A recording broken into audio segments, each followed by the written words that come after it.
Hello dear students. हमने अभी अपनी यूनिट 1 खत्म की थी। The name of unit 1 was units and dimensions. Today we are going to study about mathematical tools. There are several mathematical tools. Mathematical tools means बेटा maths से related कुछ चीज़ें हैं जो अभी तक हमें पढ़ाई नहीं गई हैं 10th स्टैंडर्ड तक, लेकिन 11th स्टैंडर्ड फिजिक्स में उन चीज़ों की हमें ज़रूरत पड़ेगी कोई भी कंसेप्ट को समझने के लिए। और मैथमेटिकल टूल्स की अगर हम बात करें तो मैथमेटिकल टूल्स यानी कि हमें 12th स्टैंडर्ड में जाकर मैथ्स में हमें इंटीग्रेशन, डिफरेंशिएशन और ट्रिग्नोमेट्री 11th में ही पढ़ लेंगे हम लोग, लेकिन डिफरेंशिएशन, इंटीग्रेशन हमें क्लास 12th में जाकर पढ़ाई जाती है, लेकिन फिजिक्स में हमें इनकी ज़रूरत क्लास 11th में ही पड़ती है। तो मैथमेटिकल टूल्स में हम जो चीज़ें पढ़ने वाले हैं बेटा, दैट इज डिफरेंशिएशन, इंटीग्रेशन, इन दोनों की बातें करेंगे हम लोग। तो डिफरेंशिएशन क्या होता है, सबसे पहले ये समझना हमारा जरूरी है। What is differentiation? तो अगर मैं डिफरेंशिएशन की बात करूं तो सबसे पहले ये समझना जरूरी है, कभी भी आप मैथ्स का कोई भी कंसेप्ट पढ़ें तो ये जानना बहुत जरूरी है why we are studying this new topic. जैसे आप बाइनोमियल पढ़ते हैं, ट्रिग्नोमेट्री पढ़ रहे हैं, मेंसुरेशन पढ़ रहे हैं, कोई भी चीज जब हम पढ़ते हैं तो we must understand that why we are studying this. तो अगर मैं डिफरेंशिएशन की बात करूं तो डिफरेंशिएशन हम पढ़ते हैं due to find the slope of any curve, to find the slope of any curve. Class 9th standard में हमने स्लोप निकालने का तरीका देखा था कि स्लोप निकालने के लिए, जैसे अगर मान लीजिए कोई भी एक ग्राफ दिया गया है, एक स्ट्रेट लाइन ये ग्राफ है, एट एन एंगल थीटा बन रहा है, तो ये सपोज एक्स है और ये वाई है। तो अगर मुझे इस ग्राफ की स्लोप निकालनी होती थी बेटा, तो हम लोग टेन थीटा का यूज करते थे। And this tan theta is equal to, हम क्या लिखते थे, परपेंडिकुलर अपॉन बेस। यानी कि अगर मान लो ये डिस्टेंस है सपोज x1 और ये डिस्टेंस है सपोज y1, तो y1 अपॉन x1, और यही हमारी क्या होती थी, स्लोप हुआ करती थी। हमें क्लास 9th स्टैंडर्ड तक जो भी हमें ग्राफ मिलते थे वो स्ट्रेट लाइन ग्राफ मिला करते थे। तो स्ट्रेट लाइन ग्राफ में कहीं पर भी हमारा एंगल चेंज नहीं होता था बेटा, हर जगह पर हमें जो एंगल मिलता था वो एंगल हमारा थीटा ही रहा करता था।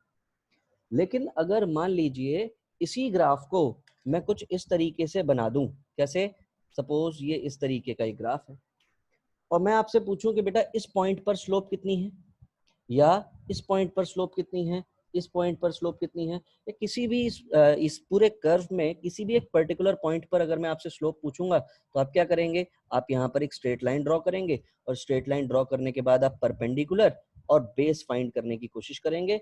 तब आप टेन थीटा अप्लाई करेंगे और टेन थीटा अप्लाई करने के बाद आप क्या बोल पाएंगे, दिस इज द स्लोप। तो जहां कहीं पर भी हमें एक ऐसा ग्राफ मिलेगा जहां पर हर एक इंस्टेंट पर या हर एक पर्टिकुलर इंस्टेंट पर मेरी स्लोप अगर चेंज हो रही है, तो उस स्लोप को फाइंड करने के लिए हम क्या पढ़ते हैं, हम डिफरेंशिएशन पढ़ा करते हैं। कैसे आइडेंटिफाई करते हैं हम किसी भी ग्राफ की स्लोप? अगर मुझे कोई भी ग्राफ दिया गया है तो उस ग्राफ की स्लोप कैसे फाइंड करेंगे बेटा? इस यहाँ पर जितने भी ग्राफ्स होते हैं, each graph has its equation, हर एक ग्राफ की एक इक्वेशन होती है। जैसे y is equal to a x square plus b x plus c, इस तरीके की अगर कोई इक्वेशन है तो ऑब्वियस सी बात है इसका हम कुछ ना कुछ क्या बना पाएंगे, हम कोई ना कोई एक ग्राफ बना पाएंगे। तो जो भी ये ग्राफ होगा, इस ग्राफ के हर एक इंस्टेंट पर मुझे स्लोप क्या मिल रही होगी, हर एक इंस्टेंट पर मुझे स्लोप चेंज मिल रही होगी। और हर इंस्टेंट पर अगर मुझे स्लोप चेंज मिलेगी तो मुझे बार बार उस कैलकुलेशन को ना करना पड़े, उसके लिए मैथमेटिशियंस ने एक टूल बनाया है जिसको हम बोलते हैं डिफरेंशिएशन। तो ये फंक्शन x में कुछ भी हो सकता है, तो मैं सीधे सीधे इसको ऐसा मान लूं कि y is equal to f x, कोई एक फंक्शन है, मतलब x में कोई भी एक इक्वेशन है। और मैंने अज्यूम किया बेटा कि जो भी हमारे पास ग्राफ है वो ग्राफ कुछ ऐसा है, दिस इज द ग्राफ। और इस ग्राफ में मुझे कहीं पर भी एक पर्टिकुलर इंस्टेंट पर तो डिफरेंशिएशन के बारे में मोस्ट इंपॉर्टेंट बात जो आपको ध्यान रखनी है वो ये ध्यान रखनी है, डिफरेंशिएशन गिव्स द स्लोप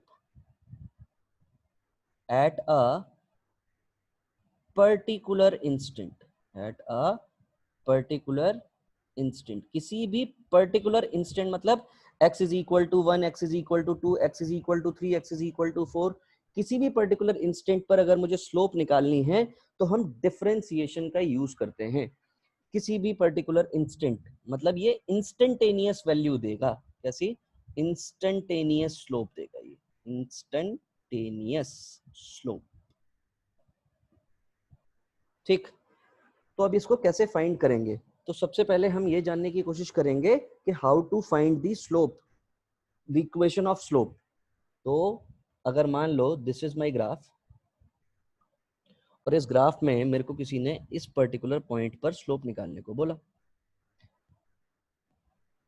ठीक, तो बेटा इस पॉइंट को अगर मैं सपोज कोई भी एक वैल्यू मान लूं, जैसे फॉर एग्जांपल मैंने इसको मान लिया ये x है, दिस पॉइंट इज x। तो बहुत ही स्मॉल डिस्टेंस मतलब x अगर मान लो सपोज 1 है तो 1.0000000000000 जितने भी जीरो लगाने हैं इसके जस्ट बगल में मैंने क्या काम किया, एक दूसरा पॉइंट अज्यूम कर लिया जो कि बिल्कुल बहुत ज्यादा क्लोज है इसके, और इससे जस्ट पहले मैंने एक और पॉइंट लिया और ये कितना है, जैसे x इज इक्वल टू 1 था तो ये 0.000.9999999 एक कुछ ऐसी वैल्यू ली। ये जो डिस्टेंस होगी क्या ये बहुत ज्यादा छोटी होगी? क्योंकि ये वैल्यू कितनी है, ये वैल्यू सपोज 1.00000000000 जितने जीरो लगाने हैं उसके बाद फिर मैंने 1 लगा दिया, और ये जो वैल्यू है बेटा दिस वैल्यू 0.9999999, जितने 9 लगाने हैं उतने 9 आप लगाते चले जाएं। तो both these values are very close. तो इन दोनों के बीच में ये जो सेपरेशन है, ये जो दो पॉइंट्स हैं, इस छोटी सी सेपरेशन को या छोटी वैल्यूज को, इनके बीच में जो भी सेपरेशन उसको हम रिप्रेजेंट किया करते हैं बेटा dx से। किसे? dx। dx मतलब a very small separation, dx is a very small value, very small, very small value. In the same way अगर मैं यहीं पर इसी चीज को, अब देखिएगा ध्यान से, ये मेरा dx हो गया बेटा, तो इस पर्टिकुलर पॉइंट पर, इस वाले पर्टिकुलर पॉइंट पर मुझे कुछ ना कुछ वैल्यू y की मिल रही होगी, यहां पर भी मुझे कुछ ना कुछ y मिल रहा होगा, तो ये भी बहुत ही ज्यादा छोटी वैल्यू होगी बेटा। तो इसको रिप्रेजेंट करने का तरीका क्या है? dy। तो अब देखो इस चीज को जूम करते हैं, अगर मैं इस चीज को जूम करूंगा तो देखो ये मेरी वैल्यू dx और ये मेरा dy, this is dx and this is dy, this is very very small value in x direction, this is very small value in y direction, और इसको मैंने अगर स्ट्रेट लाइन से ज्वाइन कर दिया तो यही मुझे इस पर्टिकुलर पॉइंट की स्लोप मिल जाएगी, क्योंकि जो स्लोप यहाँ पर होगी वही स्लोप यहाँ पर होगी, क्योंकि ये दोनों ही पॉइंट्स क्या है बेटा, बहुत ज्यादा क्लोज है। तो अगर मुझे अब स्लोप लिखनी है तो स्लोप में कैसे लिख पाऊंगा बेटा? Slope will be dy upon dx and this is the symbol to find the slope. अगर मुझे स्लोप आइडेंटिफाई करनी है तो dy upon dx is the formula for slope. What does this indicate? ये क्या इंडिकेट कर रहा है? तो अब जैसे हम लोग साइन थीटा की वैल्यू निकालते हैं, या मतलब एडिशन करना है तो पता है कि प्लस लगाना है, या सब्ट्रैक्ट करना है तो हमें पता है माइनस लगाना है। इन द सेम वे अगर मुझे डिफरेंशिएशन फाइंड करना है तो मुझे dy अपॉन dx अप्लाई करना है। इसको सॉल्व करने के लिए अब क्या करेंगे, जैसे अगर मान लीजिए मुझे स्लोप निकालनी है और मेरे पास कोई भी एक फंक्शन दिया हुआ है fx में, तो slope will be dy upon dx, और ये क्या हो जाएगा, d अपॉन dx ऑफ, इसको मैं क्या लिख पाऊंगा, fx। अब इसको सॉल्व करना पड़ेगा। एक इंपॉर्टेंट बात अब हमें ध्यान रखनी है कि ये हमें एक और चीज, स्लोप तो मैथमेटिकल टर्म हो गया, लेकिन फिजिक्स के अकॉर्डिंग हम क्या बोलेंगे, rate of change in y due to, with respect to x, मतलब y में चेंज, इस y में, इस फंक्शन में change with respect to x, वो फाइंड करने के लिए हम क्या निकालते हैं, स्लोप। तो अगर किसी भी डेफिनेशन में, in any definition if the words come like rate of change, तो बिल्कुल आपको समझ जाना है, we have to apply differentiation। क्या अप्लाई करना है, डिफरेंशिएशन अप्लाई करना है। ठीक, तो अगर मान लीजिए किसी ने बोला मुझे कि डिस्टेंस है कोई भी, और वो कैसे वेरी कर रहा है, suppose x is equal to 3t² plus 5t plus 6, तो इसका क्या मतलब है, this x is varying with respect to t, यानी कि इसके लिए अब इसकी स्लोप निकालने के लिए सिंबल क्या हो जाएगा, d of x with respect to time, तो dx बाई dt, ये मुझे क्या दे देगा, स्लोप दे देगा बेटा। अगर मान लीजिए किसी ने बोला y is equal to l² plus 2l cube plus 1/l, तो ऑब्वियस सी बात है this y is changing with respect to l, तो यहाँ पर अब डिफरेंशिएशन करना है तो dy upon dl will be the symbol. अगर मान लीजिए किसी ने मुझे बोला कि कोई भी, जैसे length is changing with respect to theta, यानी कि theta square plus 3 theta cube plus 7, तो ऑब्वियस सी बात है यहाँ पर अगर मुझे डिफरेंशिएशन करना पड़ेगा तो dl अपॉन डी थीटा। तो ये जरूरी नहीं है कि आपका सिंबल dy अपॉन dx ही रहेगा, वो कुछ भी हो सकता है जिस रिस्पेक्ट में भी आपकी इक्वेशन दी गई है। अगर ये टाइम के रिस्पेक्ट में है तो t आ गया, ये लेंथ के रिस्पेक्ट में है तो l आ गया, ये थीटा के रिस्पेक्ट में है तो थीटा आ गया। इस तरीके से आप उसका स्लोप निकालने के लिए आप सिंबल अप्लाई करेंगे। तो अब एक बार जब हम सीख गए, जैसे फॉर एग्जांपल मेरे को किसी ने बोला कि y is equal to 3x² plus 5x plus 6, इसकी स्लोप निकालिए, तो हम सीधे सीधे क्या लिखेंगे, dy अपॉन dx, और हम इसको क्या लिख पाएंगे, dy upon dx of 3x² plus 5x plus 6। अब इसको सॉल्व करने के लिए हम क्या करेंगे, देखिएगा, D by d x of 3x² plus D by d x of 5x plus D by d x of 6।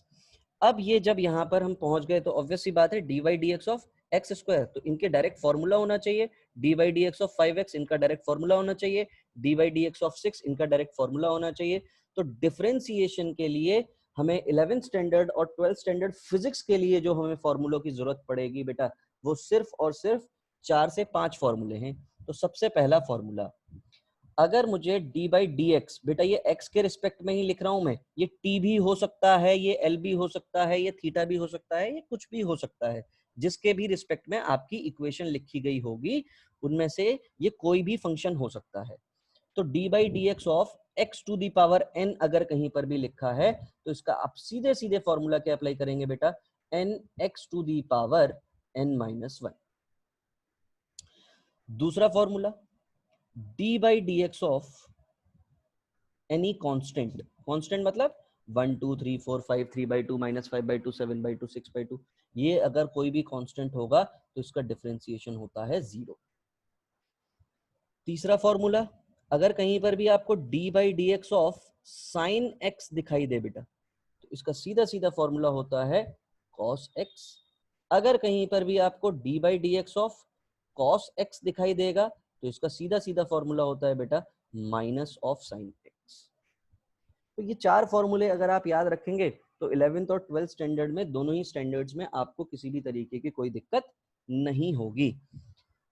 अब यहीं पर अगर कोई कांस्टेंट इनसे मल्टीप्लाई होता, अगर जैसे मान लो यहाँ पर कोई कांस्टेंट, जैसे कि ये 3x² है तो ये 3x² है, तो जो भी कांस्टेंट होगा वो कांस्टेंट एज इट इज सामने आ जाएगा। ये तो कांस्टेंट ही है, x का टर्म ही नहीं है, तो इसलिए इसका डिफरेंशिएशन तो 0 रहेगा।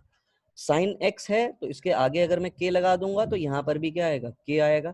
cos x है तो इसके आगे अगर मैं k लगा दूंगा तो यहाँ पर भी क्या आएगा, k आएगा। मतलब जो भी कांस्टेंट होगा वो, अगर x के रिस्पेक्ट में कोई भी फंक्शन है और उसका डिफरेंशिएशन करना है और उसके आगे कोई भी कांस्टेंट है, तो ऑब्वियस सी बात है मुझे क्या करना पड़ेगा, मुझे इसको सीधे सीधे k से मल्टीप्लीकेशन करना पड़ेगा। तो मैं सीधे सीधे अब मैं यहाँ पर क्या बोल सकता हूँ बेटा, मैं सीधे सीधे अब इसको सॉल्व करने का देखो तरीका देखो। अब यहाँ तक हम पहुंच गए, यहाँ तक अगर हम पहुंच गए तो अब हम सीधे सीधे देखो 3 तो भैया कांस्टेंट है, बाहर आ जाएगा।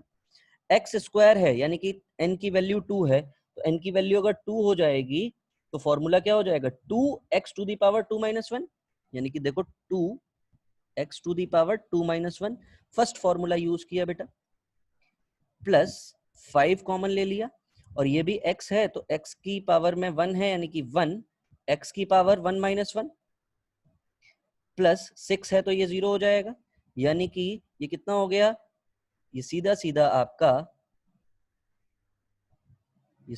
आपका क्या हो जाएगा 3 2 जा 6 x प्लस 5। बेटा x की पावर 0 1 और ये 0 हो गया, यानी कि इसका जो डिफरेंशिएशन आया वो कितना आया 6x प्लस 5। अब ये स्लोप आ गई तो किसी भी पर्टिकुलर इंस्टेंट पर x इज इक्वल टू 1 पर स्लोप कितनी होगी, x इज इक्वल टू 2 पर स्लोप कितनी होगी, x is equal to 3 point. इसमें आप सीधे सीधे x की वैल्यू डालिए और आपको उस पर्टिकुलर इंस्टेंट पर आपको क्या मिल जाएगी, स्लोप मिल जाएगी। तो ये बेटा कुछ 4 फॉर्मूले हैं जो फॉर्मूले आपको याद रखने हैं। वेरी इजी, बहुत ही सिंपल है बेटा। बस ध्यान में क्या रखना है, फिजिक्स में कहीं पर भी आपको ये नहीं बोलेगा फाइंड द स्लोप। फिजिक्स में आपको हर जगह वो rate of change, rate of word use करेगा। तो रेट ऑफ अगर कहीं पर भी वर्ड आपको दिखाई दे, रेट ऑफ, तो समझ जाना कि यहां पर हमें क्या करना है, यहां पर हमें डिफरेंशिएशन करना है। इतनी बात ध्यान रखनी है आपको। तो फिजिक्स में कहीं पर भी आपको रेट ऑफ वर्ड दिखाई देगा तो इसका मतलब ये है कि you have to apply differentiation over there. ठीक, तो ये अब मेरे पास स्लोप की इक्वेशन आ गई, तो यहाँ पर इक्वेशन ऑफ स्लोप क्या हो गई, इक्वेशन ऑफ स्लोप और रेट ऑफ चेंज जो आया, रेट ऑफ चेंज जो आया वो कितना आया बेटा 6x प्लस 5। तो अब मुझसे कोई पूछे फाइंड स्लोप एट या rate of change at, slope at x is equal to 2.5, मैं सीधे सीधे क्या करूंगा 6 इंटू 2.5, एक बार सॉल्व कर लिया तो मेरे को इक्वेशन मिल गई। 6 2 12, 12 और 3 15, 15 प्लस 5 20 हो गया ये। तो सिंपल सी बात, इसकी स्लोप उस पर्टिकुलर पॉइंट पर x इज इक्वल टू 2.5 पर कितनी आ गई, x इज इक्वल टू 2.5 पर ये स्लोप आ गई 20। अगर यहीं पर ये वैल्यू -1 पर पूछे, -5 पर पूछे, 5 पर पूछे या किसी भी इंस्टेंट पर पूछेगा तो आप पहले स्लोप की इक्वेशन फाइंड करेंगे, वही आपका रेट ऑफ चेंज होगा। उस इक्वेशन में आप वही x की वैल्यू, t की वैल्यू या जिसमें भी वो आपका फंक्शन वेरी कर रहा है वो वैल्यू आप प्लेस करेंगे, तो सीधे सीधे आपको क्या मिल जाएगी बेटा, उस पर्टिकुलर इंस्टेंट पर स्लोप मिल जाएगी। अब यहीं पर दो तरीके की चीजें और होती हैं बेटा, कि अगर मान लीजिए ये तो बिल्कुल नॉर्मल सिंपल फंक्शंस मिले हुए हैं आपको, तो अगर मैं आपको कुछ क्वेश्चंस दूं, जैसे फॉर एग्जांपल आपको किसी ने बोला find the slope of T square plus 5t plus 6 या टी क्यूब कर लो इसको, तो इसकी स्लोप निकालनी है और ये फंक्शन मुझे सपोज दिया हुआ है x में, तो इसका सिंबल क्या हो जाएगा बेटा dx अपॉन dt। तो d अपॉन dt ऑफ किसका करना है, T cube plus 5t plus 6, तो ऑब्वियस सी बात है ये कितना हो जाएगा टी क्यूब प्लस 5 डी 5 तो कॉमन आ जाएगा, कांस्टेंट है बेटा उसमें तो कोई चेंज होगा नहीं क्योंकि हमारे फंक्शन से मल्टीप्लाइड है। अब इसको t से आप मल्टीप्लाई कर देंगे, plus D by D T of 6, तो ये वैल्यू कितनी हो जाएगी बेटा n, क्या फॉर्मूला होता था n x to the power n minus 1, तो this will be 3t to the power 3 minus 1 plus 5 into 1, so this will be 3t square plus 5। तो ये आ गई हमारी किसकी इक्वेशन, ये आ गई हमारी स्लोप की इक्वेशन आ गई। तो इसी इक्वेशन में अब t की जगह पर आप वैल्यू प्लेस कर दे, t की जगह 1 5 7 12 जो भी आप वैल्यू प्लेस करेंगे उस पर्टिकुलर इंस्टेंट पर आपको क्या मिल जाएगी, उस पर्टिकुलर इंस्टेंट पर आपको स्लोप मिल जाएगी। क्या मिल जाएगी, स्लोप। तो वही जो आपकी स्लोप होगी उसी से आप फिजिक्स में हम क्या क्यों निकालते हैं, डिफरेंशिएशन क्यों करते हैं, because to find the rate of change of one physical quantity with respect to other physical quantity। तो डिफरेंशिएशन अकॉर्डिंग टू फिजिक्स आपको क्या ध्यान रखना है, it is a mathematical tool used to find the rate of change of one physical quantity with respect to other physical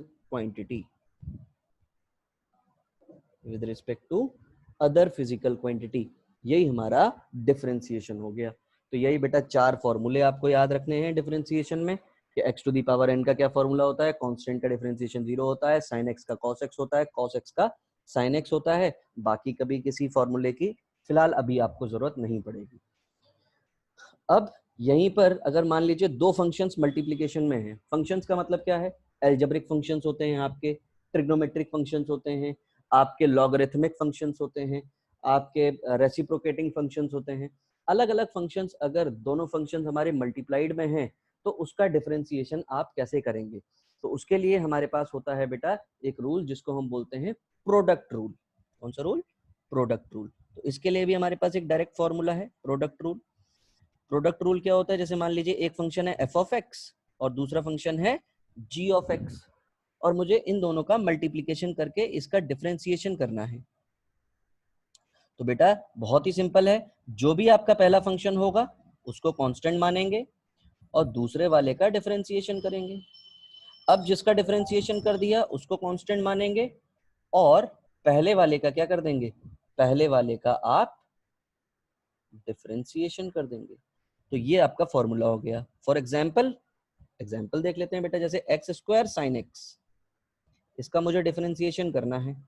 तो अगर मुझे इसका डिफरेंशिएशन करना है तो देखो क्या हो जाएगा, एक्स स्क्वायर को कांस्टेंट मान लिया, D by d x of किसका करना है? साइन एक्स का, प्लस अब साइन एक्स को कांस्टेंट मान लिया और डिफरेंशिएशन अब किसका करना है? एक्स स्क्वायर का। ये जरूरी नहीं है कि आप किसी को भी पहले आप कांस्टेंट मान सकते हैं और किसी को भी आप डिफरेंशिएशन पहले कर सकते हैं, कोई दिक्कत वाली बात नहीं है। तो ये देखो क्या हो जाएगा बेटा, एक्स स्क्वायर, अब साइन एक्स का डिफरेंशिएशन क्या होता है? कॉस एक्स, फॉर्मूला पढ़ा था हमने। Sine x into x square का क्या होता है बेटा? 2x, यानी कि क्या हो गया? X square cos x plus 2x sine x. ये हमारी स्लोप की इक्वेशन हो गई, सिंपल। तो कहीं पर भी अगर मेरे दो फंक्शंस मुझे दिए गए होंगे, प्रोडक्ट फॉर्म में होंगे, तो उनके लिए मेरे पास फॉर्मूला सीधा सीधा आ गया। इसी तरह से अगर दो फंक्शंस मुझे डिवीजन में मिलेंगे बेटा, किसमें मिलेंगे? डिवीजन में, तो हम उसको कैसे सॉल्व करेंगे? तो डिवीजन वाला केस देख लेते हैं।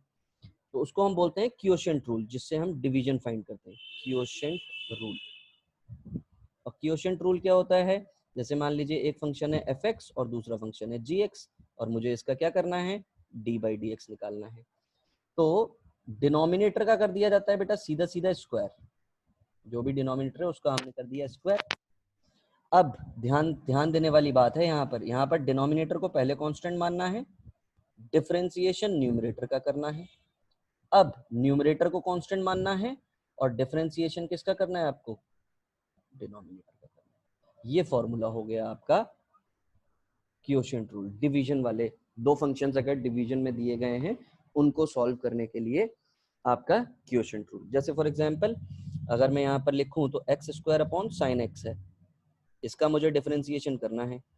तो कितना आसान है देखो, साइन एक्स का क्या हो जाएगा? ये साइन स्क्वायर एक्स, डिनोमिनेटर का स्क्वायर कर देना है। अब डिनोमिनेटर को पहले कांस्टेंट मानना है और डिफरेंशिएशन किसका करना है? एक्स स्क्वायर का। अब एक्स स्क्वायर को कांस्टेंट मानना है और डिनोमिनेटर का क्या करना है? डिफरेंशिएशन।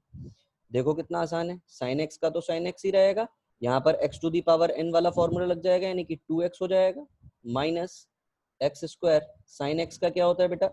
कॉस एक्स, और डिवाइड कर देंगे किससे?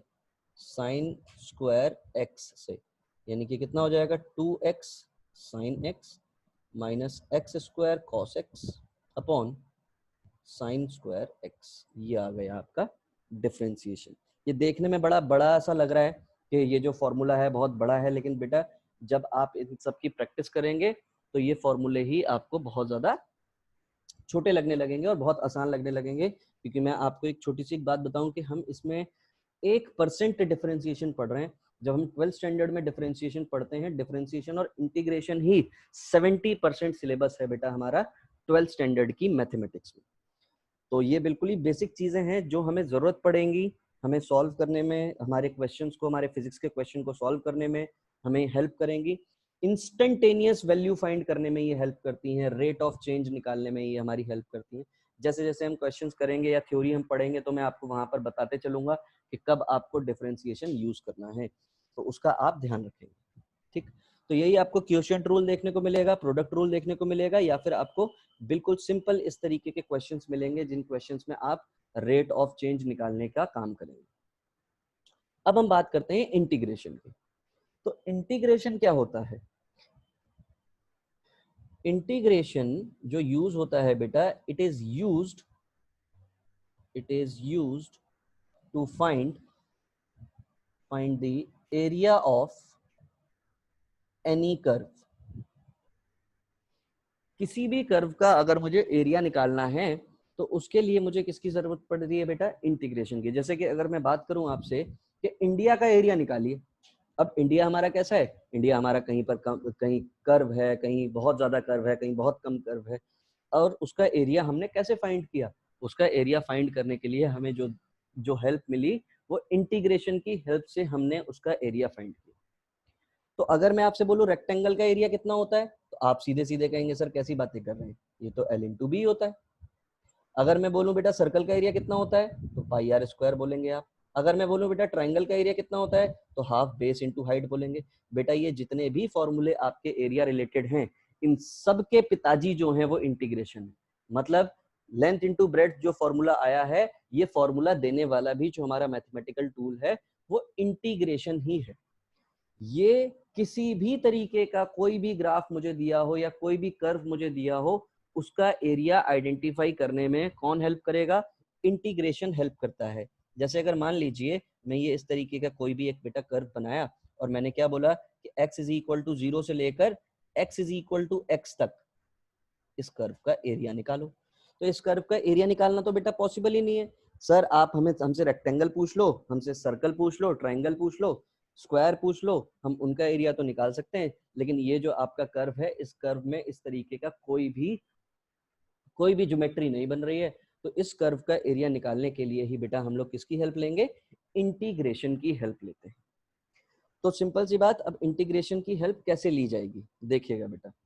हम क्या कर रहे होते हैं कि अगर मुझे किसी भी कर्व का एरिया निकालना है, तो जैसे यही जो हमारा कर्व था ऐसा ही कुछ कर्व मैं बनाऊं बेटा यहाँ पे, तो मुझे यहाँ से यहाँ तक x इज इक्वल टू 0 से x is equal to x तक सपोज मुझे एरिया निकालना है। तो हम क्या करते हैं, हम यहाँ पर एक बहुत ही पतली सी स्ट्रिप कट करते हैं बेटा। बहुत पतली मतलब बहुत ही ज्यादा पतली है। सिर्फ पढ़ने के लिए हमने इतना स्पेस मैंने आपको शो किया है यहाँ पर। ये बहुत इनफाइनाइटली स्मॉल है ये, और जो चीज इनफाइनाइटली स्मॉल होती है, ये एक्स डायरेक्शन की बात है, इसलिए मैंने इसको रिप्रेजेंट कैसे कर दिया? dx से। और ये इस पर्टिकुलर पॉइंट पर मुझे कुछ ना कुछ वैल्यू मिल रही होगी, और ये किसकी वैल्यू है? y की वैल्यू है। मतलब y is equal to f x जब हम लिखते हैं तो x की वैल्यू जो भी यहाँ पर होगी, जो भी ये x होगा, इस पर्टिकुलर x पर कुछ ना कुछ y मिल रहा होगा बेटा। तो ये जो डिस्टेंस हो गई ये y हो गई, मतलब यहाँ पर भी कुछ ना कुछ y की वैल्यू मिल रही है, यहाँ पर भी कुछ ना कुछ y की मिल रही है, एक पर्टिकुलर x के लिए पर्टिकुलर y मिल रहा है। तो इस स्ट्रिप का अगर मुझे एरिया फाइंड करना है, तो इस स्ट्रिप का एरिया देखो कैसे फाइंड करते हैं, y into d x, rectangle ही तो है। और इसी के आगे अगर मैं सांप बना दूं, ये स्नेक जैसा सिंबल बना दूं, ये स्नेक जैसा सिंबल ही हमारा किसका होता है? इंटीग्रेशन का होता है। तो सिंपल सी बात ये कि अगर कहीं पर भी मुझे इंटीग्रेशन करना है, एरिया फाइंड करना है, और कोई भी मुझे एक फंक्शन दिया हुआ है, मतलब एक इक्वेशन दी गई है, जैसे y is equal to 3x square plus 5x plus 6, इस तरीके की इक्वेशन दी गई है, तो सीधे सीधे 3x square plus 5x plus 6 में लिखूंगा बेटा, और यहाँ पर किससे मल्टीप्लाई कर दूंगा? इसको dx से मल्टीप्लाई कर दूंगा। अब जैसे ही मैंने इसको इस तरीके से अप्लाई किया, तो अब क्या कर पाएंगे हम लोग? इसको मैं ऐसे लिख सकता हूँ 3x square dx plus 5x dx plus 6 dx। अब देखो, अब तो सीधे सीधे इंटीग्रेशन करना है भैया, यानी कि अब मुझे चाहिए फॉर्मूले। तो जिस तरीके से 4-5 फॉर्मूले मैंने आपको डिफरेंशिएशन में याद दिलाए, उसी तरीके से 4-5 फॉर्मूले आपको इंटीग्रेशन में भी याद रखने हैं। तो इंटीग्रेशन में फॉर्मूले देखो क्या होते हैं बेटा। फॉर्मूले फॉर इंटीग्रेशन। ये सिर्फ बहुत ही कम फॉर्मूले हैं बेटा, ये चीज आपको 12th में करीब कुछ नहीं तो 100 से 150 फॉर्मूले आपको इंटीग्रेशन में मिलते हैं जो आपको याद रखने पड़ेंगे, क्योंकि मैंने पहले भी बताया कि 12th स्टैंडर्ड की जो मैथमेटिक्स है वो इंटीग्रेशन, डिफरेंशिएशन, इन्हीं दो चीज से 70% आपकी मैथमेटिक्स भरी पड़ी है। सबसे पहला फॉर्मूला, इंटीग्रेशन अगर कहीं पर भी लगा है और x to the power n dx ऐसा कुछ लिखा है, तो इसका फॉर्मूला होता है बेटा x to the power n plus 1 upon n plus 1 plus c, एक कांस्टेंट आता है बेटा। ये कांस्टेंट क्यों आता है वो भी मैं आपको समझाऊंगा। सेकंड, कोई भी कांस्टेंट है और वो dx से मल्टीप्लाइड है, तो इसका जो डिफरेंशिएशन होगा तो कांस्टेंट मतलब k मान लें, तो ये क्या हो जाएगा kx प्लस सी। थर्ड फॉर्मूला, ये फॉर्मूला तभी एप्लीकेबल है जब x की वैल्यू n की वैल्यू -1 ना हो। अगर n की वैल्यू -1 हो गई तो ये फॉर्मूला इनवैलिड हो जाएगा। तो -1 मतलब 1/x dx, इसका फॉर्मूला होता है बेटा log base e into x plus c, या log x भी लिखते हैं हम लोग, ठीक है। Formula number 4, integration of sine x dx अगर कहीं पर भी लिखा है तो इसका फॉर्मूला होता है minus of cos x plus c. कहीं पर भी अगर लिखा हुआ है कॉस एक्स dx तो इसका फॉर्मूला होता है बेटा साइन एक्स प्लस सी। तो ये 5 फॉर्मूले अगर आपको याद रहेंगे तो बस आप इंटीग्रेशन भी अप्लाई कर पाएंगे अपने 11th और 12th स्टैंडर्ड की फिजिक्स में। इतने ही फॉर्मूलों की आपको जरूरत पड़ेगी। इसी के आगे अगर वही के से अगर मल्टीप्लीकेशन होता बेटा हर जगह पर, तो के से जो भी मल्टीप्लीकेशन होगा, के से मल्टीप्लीकेशन जो भी होगा, तो यहाँ पर भी सामने क्या आ जाएगा बेटा, इन सब के आगे, इन सब के आगे बेटा तेरे को के मिल जाएगा। यानी कि ये बिल्कुल वैसा ही है जैसा डिफरेंशिएशन में अगर कोई भी कांस्टेंट लगा हुआ होता था वो सीधे सीधे मल्टीप्लाई हो जाता था, वैसे ही यहाँ पर भी अगर कोई कांस्टेंट लगा है तो वो सीधे सीधे क्या हो जाएगा, मल्टीप्लाई हो जाएगा। तो अब ये जो चीज बची थी बेटा इसको जरा हम कंप्लीट करें। तो ये क्या लिखा हुआ था, integration of 3x square plus 5x plus 6, ऐसे ही लिखा था ये। और ये सब किससे मल्टीप्लाई थे, dx dx dx से मल्टीप्लाइड थे। तो 3 कॉमन, x की पावर n, तो x की power 2 plus 1 upon 2 plus 1 plus 5, x की power 1 plus 1 upon 1 plus 1 plus 6 x हो जाएगा बेटा। और ये कितना आ जाएगा, 3x cube upon 3 plus 5x square upon 2 plus 6x plus c। जब कोई लिमिट नहीं दी गई होगी बेटा तो ये कांस्टेंट आता है, when no limit is given. अब समझ में आएगा बेटा लिमिट का क्या मतलब है। नो लिमिट इज गिवन तो हम सी लगा देते हैं, बस इतना ही बात ध्यान रखनी है। लिमिट का मतलब कि जो भी हमारा ग्राफ है उस ग्राफ का कोई एंड नहीं है, कि इसका ये जरूरी नहीं कि x is equal to x तक आपको एरिया निकालना है।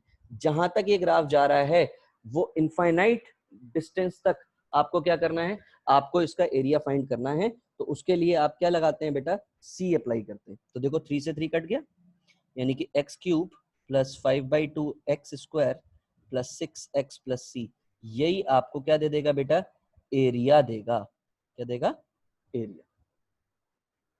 एक और क्वेश्चन देखते हैं बेटा। जैसे मान लीजिए मुझे किसी ने बोला x cube plus 1 upon x cube plus 5x into d x, इसका इंटीग्रेशन करना है। देखो कितना आसान है, x cube D x plus integration 1 upon x cube into d x plus 5x